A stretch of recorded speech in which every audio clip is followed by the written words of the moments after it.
Welcome to the Medical Manners Podcast, where I give healthcare providers simple tips for ways they can transform the way they connect with their patients and colleagues.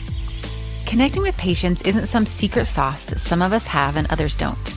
They're just skills, implemented consistently over time. If you want to transform your medical practice, you're in the right place. I am Katie Wyatt, your host. This episode is sponsored by the Connect Better audio course. This course is for healthcare providers who want to drastically improve their patient satisfaction or press Gini scores. Each week for 6 weeks, you will listen to a 5 to 10 minute audio training. Then throughout the week, your job is to implement the skills you're taught in every patient encounter. You'll be amazed at how much your score can improve in such a short amount of time. Go to medicalmanners.com and use the code PODCAST for 10% off the course. I am excited to have Taylor Linton on the podcast with us today. He is a good friend of mine and optometrist. And Taylor, we kind of reconnected over the idea of empathy. And I'm not surprised at all that you are empathetic with your patients because... Well, we all try, right? Right. I mean, you're easy to talk to. You're an empathetic guy. But I thought you'd be the perfect one to kind of chat about how to make empathy easy. I think a lot of people who aren't naturally good at empathy have no idea how to be empathetic. And it really isn't that hard. I think there's easy ways to do it. So anyways, that's why I wanted to chat with you about this today. Yeah, well, I saw that you were putting together this podcast. And the first thing I thought was, wow, this is so needed.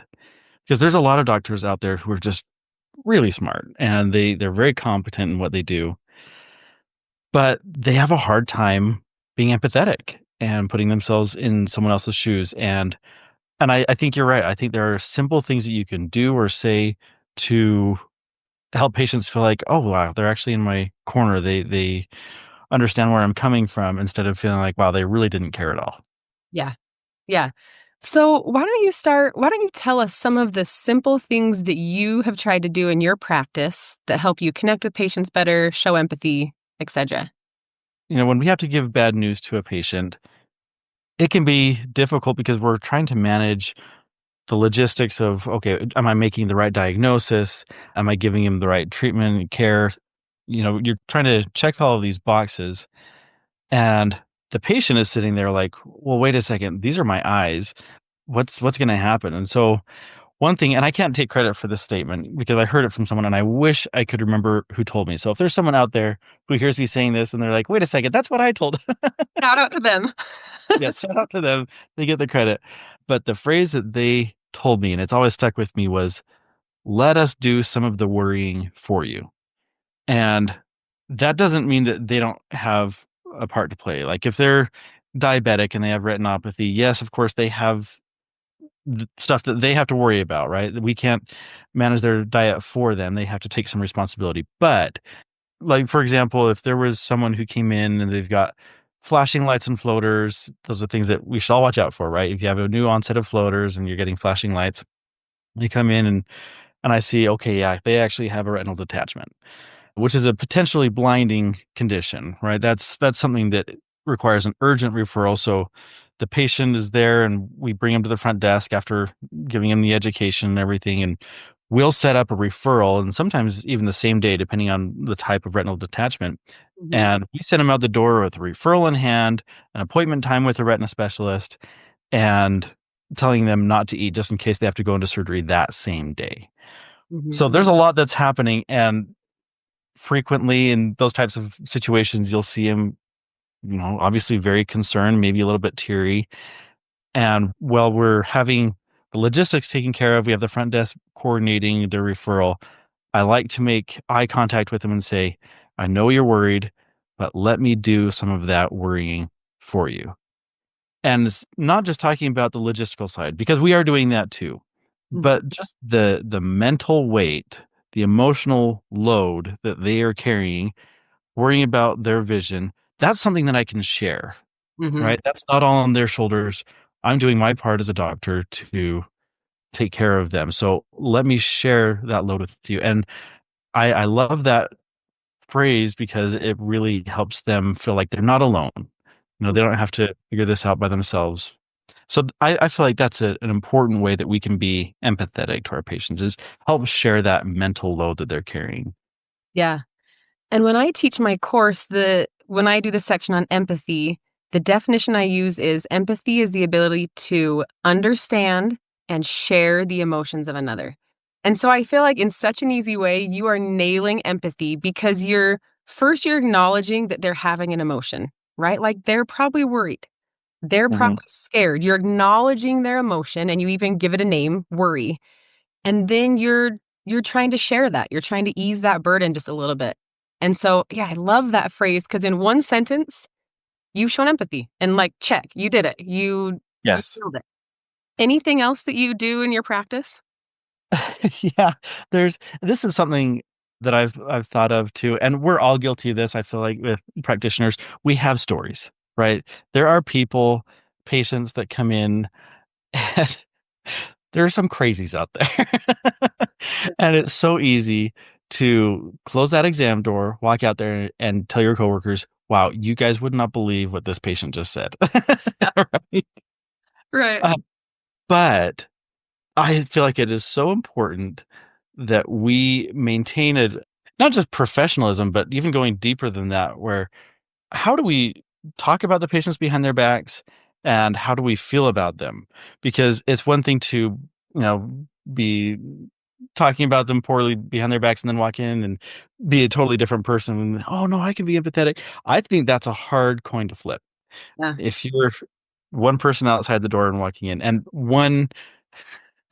I'm reminded of one particular patient. We'll call her Jean. I would see her all the time in my previous job, and I would call her God's litmus test to the world because this woman, just to paint a picture, so lots of mental and health issues. She has a phobia of water, which means she would never ever bathe. Comes from a very low income situation and mental health. She would berate anybody who was trying to help her. And she would come in on a regular basis, be so upset that we don't have a minute for her right then. She's a walk-in patient, and she would just yell at the staff, and I'd come in, and I'd know that she would yell at me, and I would just go in there and be like, "Hi, Jean, how are you? Let's go ahead and take care of your eyes." And she, well, you never, da, da, da, da, da," and she would just jump in, and it was even hard to get any medication for because pharmacy after pharmacy would say, "We're not going to service her anymore." She would come in and she would get hostile, like, we know. Yeah. But I was so impressed. There was someone who treated her with so much respect. So she couldn't see well at all. She had terrible vision and she wanted to always know the weather. And so she would call KSL, which is the Yeah. local news network.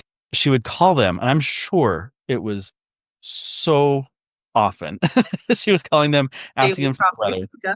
Kevin Eubank at KSL sent her a big screen TV with a low vision device so that she could see it with enough magnification that she could see the weather. Oh my And God. I found that out through the grapevine. I just thought that is the coolest way to confront a difficult situation where you have the choice, and that's why I call her God's litmus test. You have this choice of like, okay, here's a person who is being so unfair to me.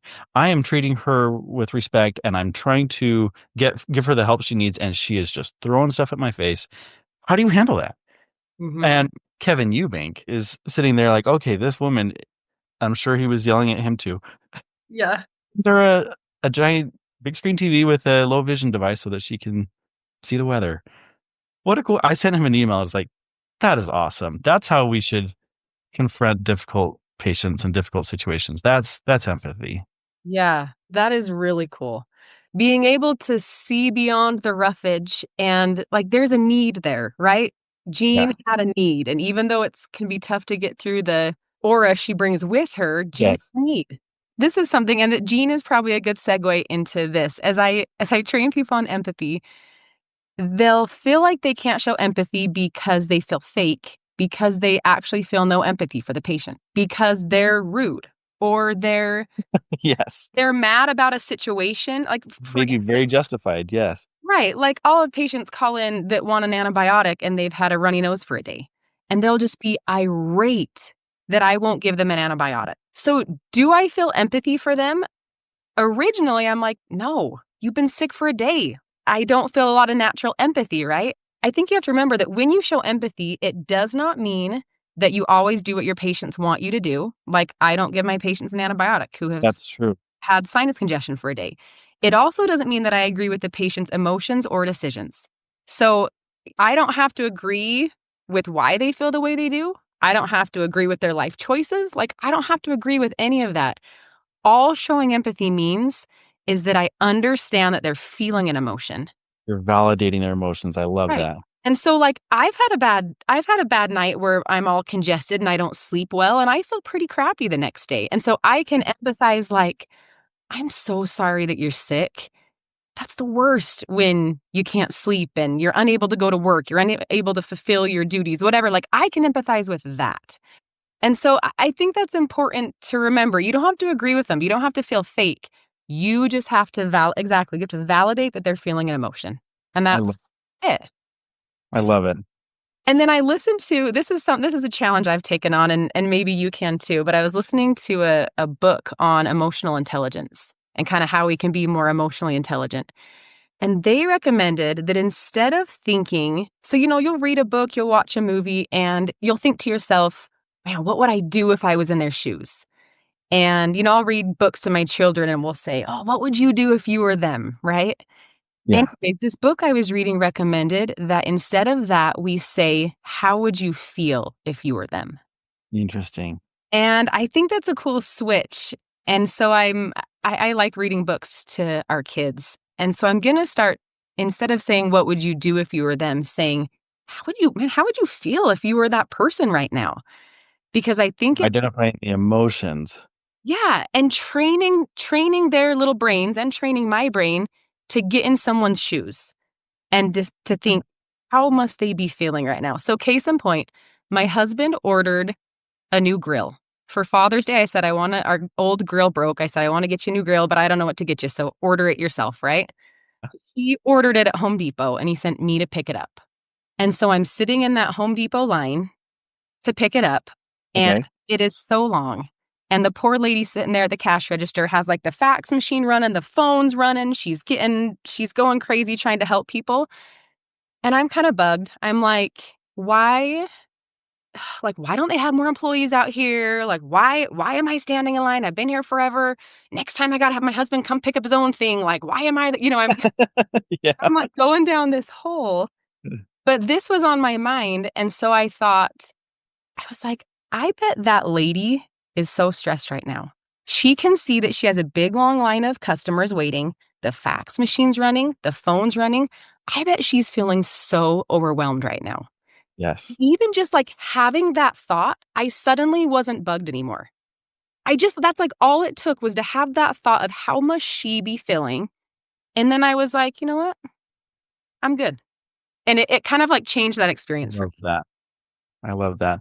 I would love to have hanging up in my office somewhere the quote by Jacob Marley from A Christmas Carol that mankind is our business. And that's applicable not just, especially for healthcare providers, but just in the world that we live in. That, yes, we have our businesses and we have our day-to-day jobs, but really when it comes down to it, mankind is our business. Oh, Taylor, I love that. And that makes me want to put that up in my house. That is an awesome thought. And I actually just read that book over Christmas for the first time. I read like the Christmas Carol The whole thing, by Charles Dickens. And it's a cool book. It is a cool book. Yeah, I read that a few years ago as well. I just thought that is something to live by. Kind of zoom out a little bit. It's more than just making a buck. We have a bigger thing to worry about, and that's the brothers and sisters that we live with.